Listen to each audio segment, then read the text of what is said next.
Во студиото со вас, Александар Спасовски. Добро вечер, ви благодарам што сте со нас. Обвинителството за организиран криминал поричиси 5 години предистражна постапка одлучи дека нема ништо незаконско во набавката и изградбата на модуларните болници кои во времето на ковид кризата беа дополнување на здравствените капацитети. Предметот беше отворен по пожарот во модуларната болница во Тетово во кој загинаат 14 лица. Тамара Дичовска.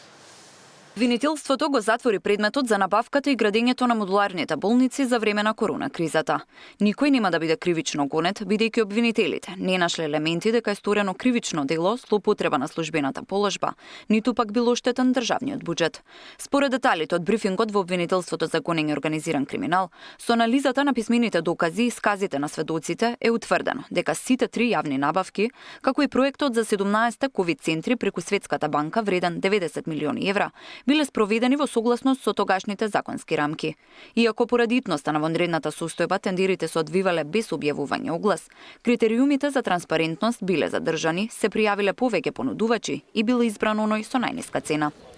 Со измените на Законот за градење објавени на 24 ноември 2020 година, модуларните градби, наменети за вршење здравствена дејност, биле опфатени во категорија градби за кои не е потребно одобрение за градење. Од прибраната документација произлегува дека дел од јавните здравствени установи имале решение од Министерството за здравство за поставување на модуларните градби, како и соодветна проектна документација, соопшти од обвинителството.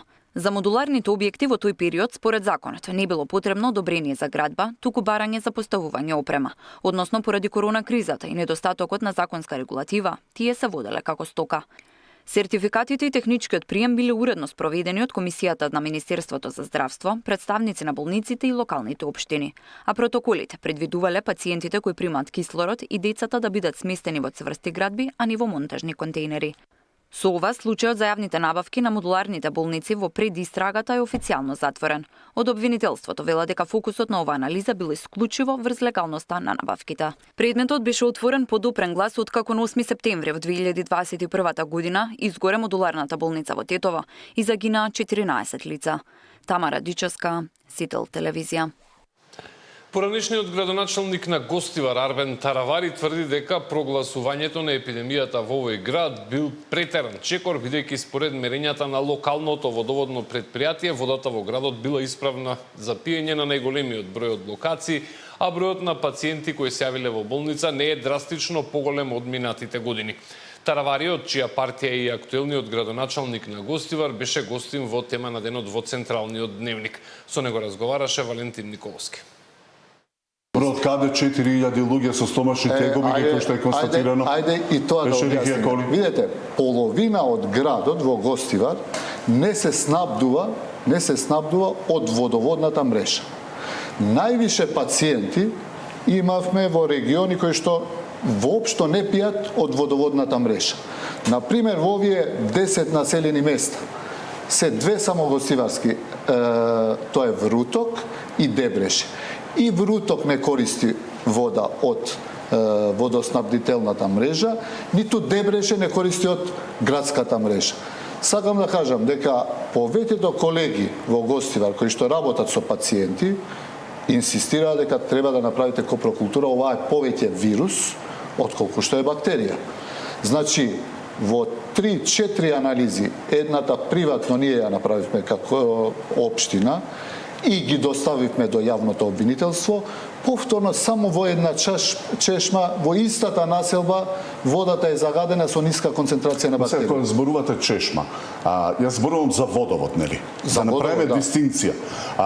Како е можно, прво, целиот водовод од тие пациенти што ги снимавме, луѓе што се пожалија, пиеле од водоводната мрежа? Само да расчистиме, има полно пациенти кои што воопшто не користеле и имале симптоми.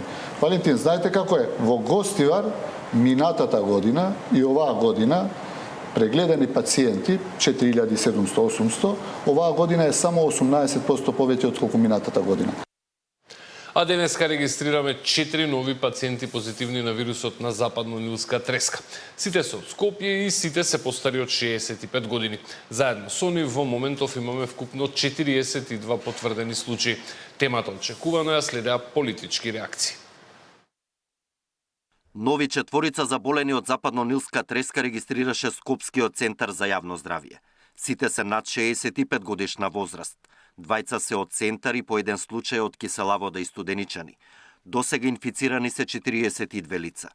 Помеѓу нив нема врзани случаи, односно не се од исти семејства. Неинфективна на болничко лекување поради воспаление на мозокот и мозочната обвивка. Примени се тројца нови пациенти. На клиниката хоспитализирани се вкупно 22 лица. 5 мина повозрастни се уште се во тешка состојба и на апарати за дишење. Опозицијата со критики до власта за начинот на кој се справува со епидемијата. Лидерот на СДСМ прашува која менаџира кризата и зошто има толков број на заболени од западно-нилска треска. Излегува градоначалникот, се прскало волку пати, толку пати. Па зашто има толку пациенти ако се прскало? Се проверили ли ефектот од прскањето? Се таргетирали добро жариштата на комарци? Било ли тоа навремено? Ги предупредили ли матичните лекари? По кој протоколи да работат да препознаваат рани симптоми? Ги предупредили ли старите луѓе на време? Се спремил ли здравствениот систем да превземе многу пациенти? Како за само една недела е за 50% зголемен бројот на пациенти, од 26 на 38. 5 мртви.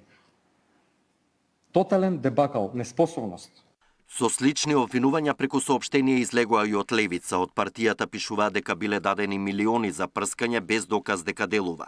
Дезинсекциите биле правени од исти фирми и средства, а има поголем проблем со комарците. Од ДУИ прашуваат што е преземено по појавата на првиот случај со западно-нилска инфекција и бараат редовно информирање на јавноста и јавно објавување на договорите за дезинсекции. Демократската унија за интеграција бара итно активирање на националниот план за справување со вирусот Западен Нил, засилен епидемиолошки надзор и систематска контрола на комарците, особено во подрачјата со заголемен ризик. Министерот за здравство вчера потенцираше дека прскањето против комарци било согласно годишниот план, а средствата биле препорачани од СЗО. За утре најави координација со градоначалниците од засегнатите општини за локација на застоените води и дезинсекција од земја на овие места. Александар Динев, Сител телевизија.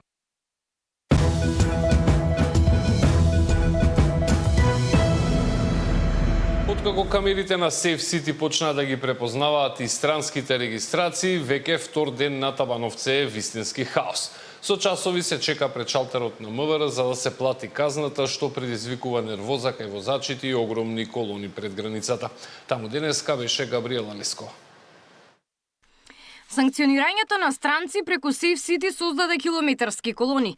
Првите казни за странски државјани кои направиле прекршок на македонските патишта, а при тоа биле уловени од камерите на Safe City, предизвикаа километарски колони и долги чекања на граничниот премин Табановце.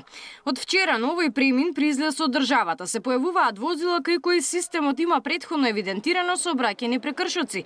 На возачите им се соопштува дека е евидентиран прекршок и потоа треба да си ја платат казната. Екипата на Сител денот го помина на Табановце, за да видиме како функционира новиот систем.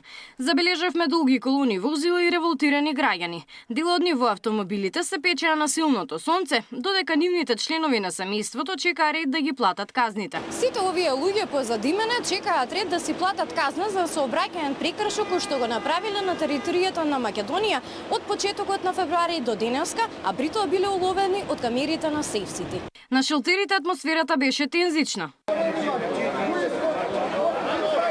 2 сата чекање на граници, овде изгледа неќе скоро, значи овде е још 2-3 сата, плюс још една граница 2-3 сата, ово ќе бити 12 сати у цугу чекање, ово нема смисла. 1 hour.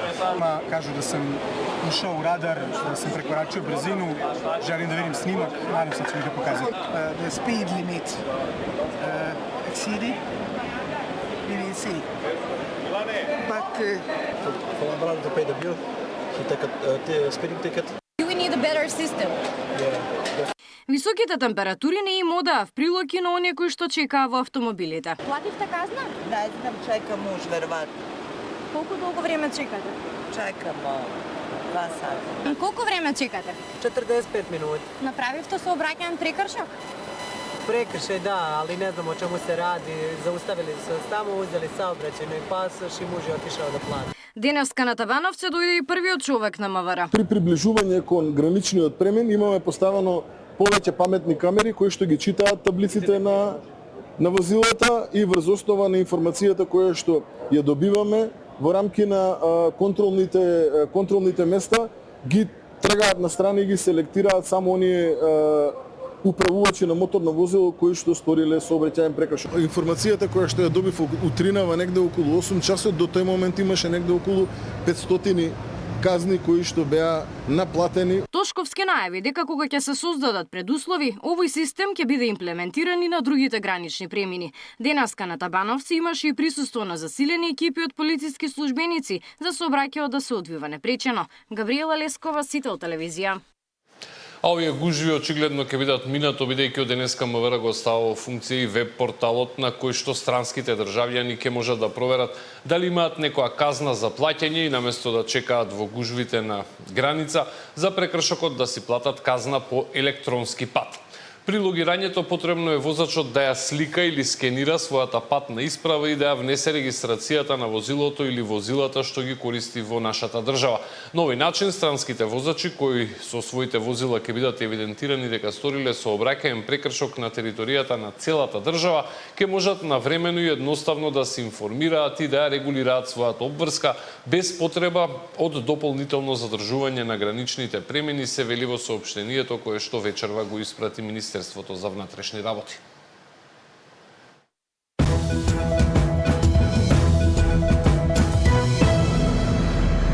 На политичката сцена политичарите полека се враќаат од своите годишни одмори, па очекувано се враќа и темата за предвремени парламентарни избори. Власта е подготвена и чека повикол од опозицијата, а таму поделени.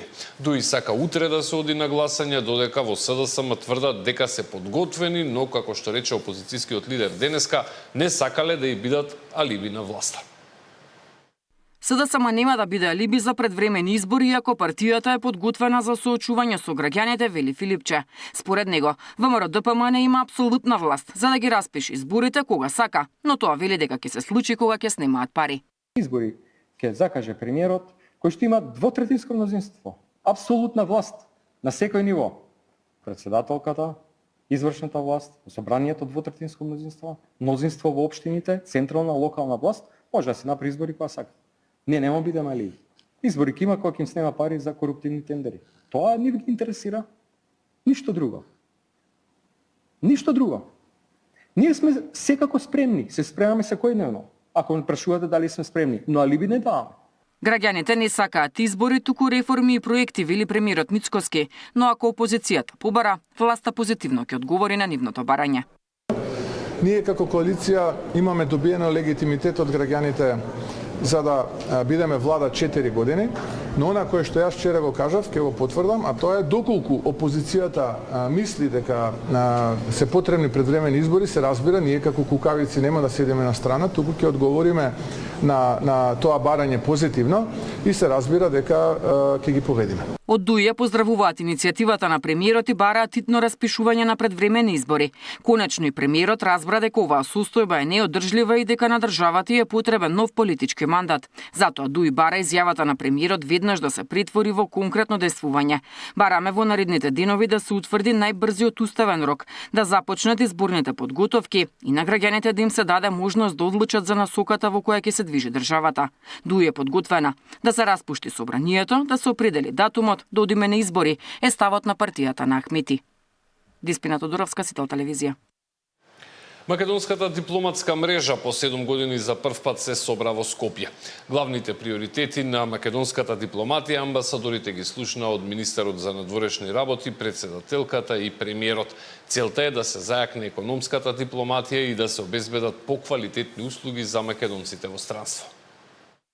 Ние изразивме три клучни приоритети. Прво е заштитата на македонските национални интереси, второ е користењето на потенцијалот на нашите дипломатски и конзуларни представништва во делот на економската дипломатија, но и стимулирање на трговијата, односно извозната компонента на нашата економија, и третата е заштитата на интересите на нашите граѓани надвор од нејзините граници, независно дали се тоа македонци кои што живеат надвор од нашата држава или се тоа наши граѓани кои што патуваат заради различни причини. Во таа смисла тука зборуваме пред се за конзуларните услуги и потребата од нивна модернизација, подобри услуги за македонците надвор од границите на државата. Тука е крајот на овие вести.